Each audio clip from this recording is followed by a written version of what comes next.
utarimbuka, ahubwo ahabwe ubugingo buhoraho. Kuko Imana yakunze abari mu isi cyane, byatumye itanga umwana wayo w'ikinege. Kugira ngo umwizera wese atarimbuka, ahubwo ahabwe ubugingo buhoraho.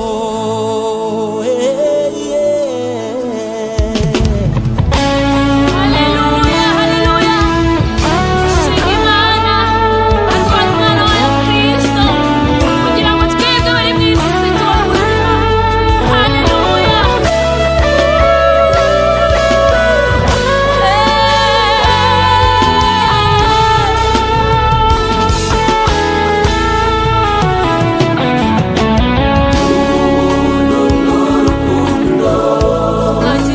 Twakiriwe n'Imana,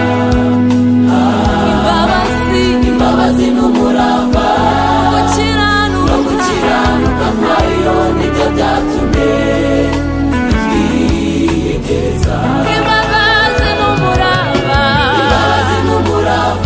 gukiranuka kwayo nibyo byatumye itwiyegereza. N'urukundo twagiriwe n'Imana, imbabazi n'umurava, no gukiranuka kwayo nibyo byatumye itwiyegereza. Imbabazi n'umurava,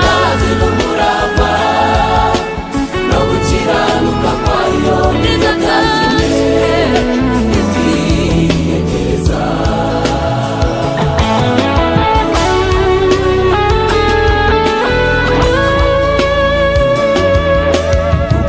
Kavukire yacu nitwarabo kugirirwa imbabazi, ahubwo twarabo kugirirwa umujinya n'abandi bose. Kavukire yacu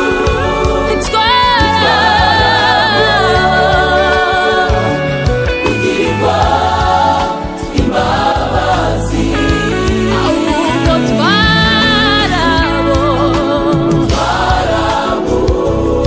kugirirwa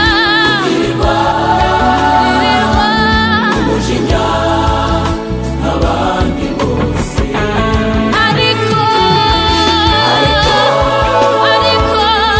Imana ari umutunzi w'imbabazi, aduhinduranye bazima na Kristo. Ariko Imana ari umutunzi w'imbabazi, aduhinduranye bazima na Kristo.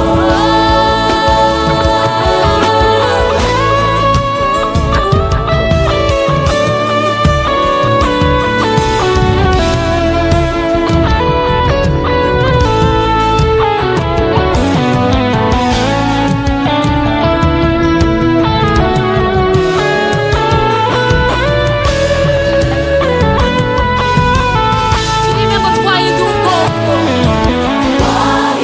ubwoko tutari ubwoko. Haleluya. Isanga ryera Imana yishimira, turabaragwa ku byasezeranijwe abizera.